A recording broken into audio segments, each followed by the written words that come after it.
may tambala na!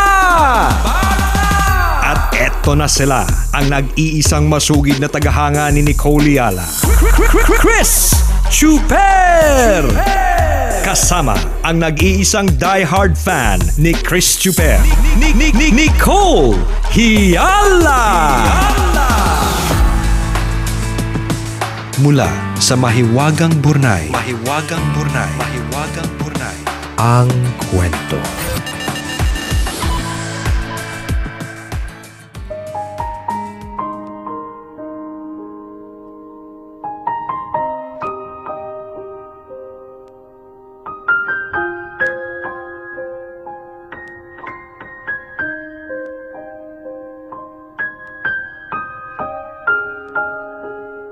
Ako palagi ang tinatakbuhan ng mga kaibigan ko noon sa tuwing may problema sila.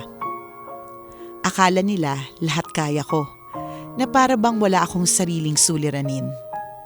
Walang iniisip, palagi masaya. Na itatago ng pagiging palatawa ko ang mga bagay na dinaramdam ko deep inside. Lumaki naman ako na may masayang pamilya.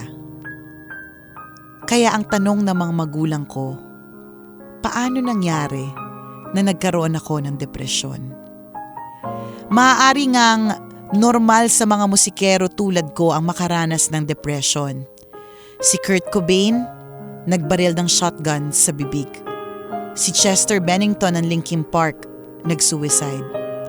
At ang drummer ng Razorback, napabalitang nag-FB Live pa bago tumalon sa building. Yung kaibigan kong gitarista, nagte-therapy ngayon dahil dumaranas din ng depression. Hindi ako takot mamatay dahil naniniwala akong lahat tayo darating sa point na yon. Pero sa bawat suicide thought ko, pilit ako naghahanap ng reason para mabuhay.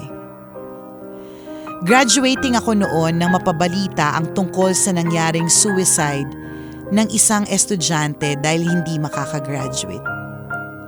Pinag-uusapan yun ng prof ko at isang staff sa school na ka-close ko.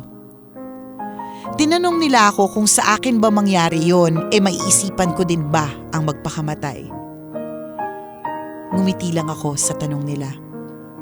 Sabi pa ng staff, sa bagay, strong naman daw ako at naniniwala silang kaya kong lagpasan ang lahat. Ang hindi nila alam, halo-halo na ang mga problema sa buhay ko. Problema sa love life, pag-aaral, at galit sa mga taong hanggang ngayon hindi ko pa rin napapatawad.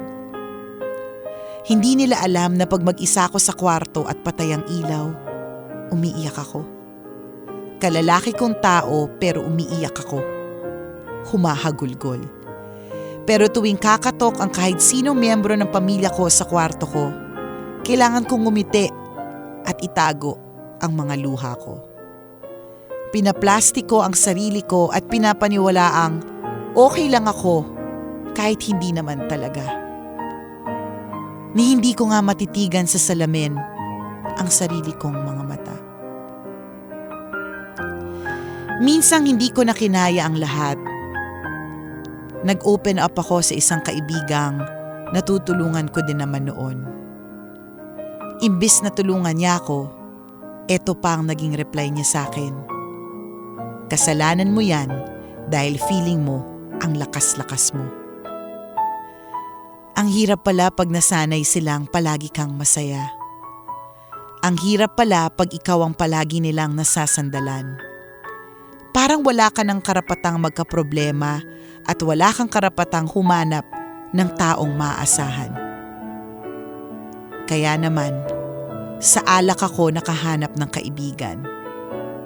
Pero napagtanto ko na hindi pala kayang lunurin ng alak ang nararamdaman ko.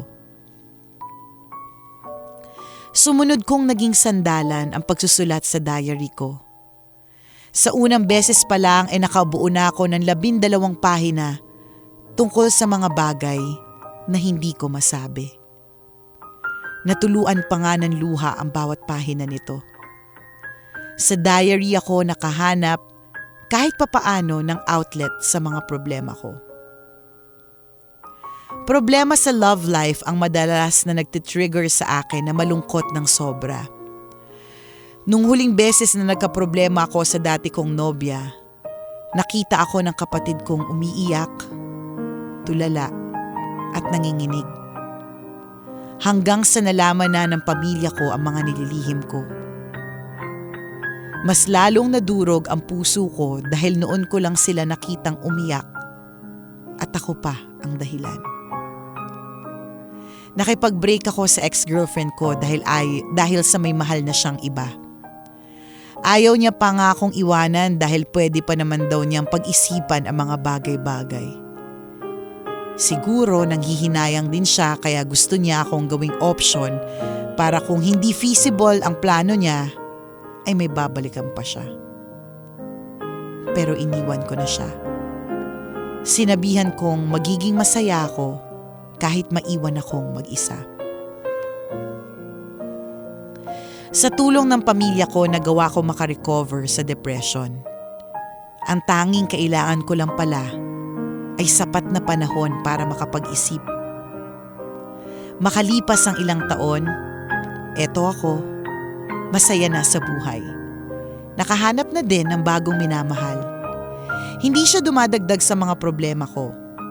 Palagi niya akong chini-cheer up sa gitna ng mga stress ko. Yung ex ko naman, pinagsisisihan daw niya lahat ng kasalanan niya sa akin.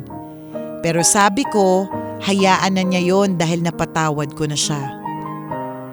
Wala pa siyang bagong boyfriend pero sana sa susunod, wag na sana niyang gawin sa iba yung ginawa niya sa akin. Hindi pa din ako masyadong open sa iba. Pero at least kahit paano, sapat nang may pamilya akong matatakbuhan at masasandalan sa tuwing hindi ko na kaya ang lahat.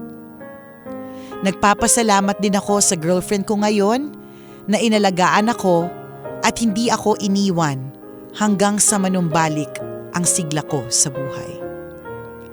Sa totoo lang, masarap namang maging sandalan ng ibang tao. Pero wag naman nating iisipin na sa lahat ng oras ay masaya sila.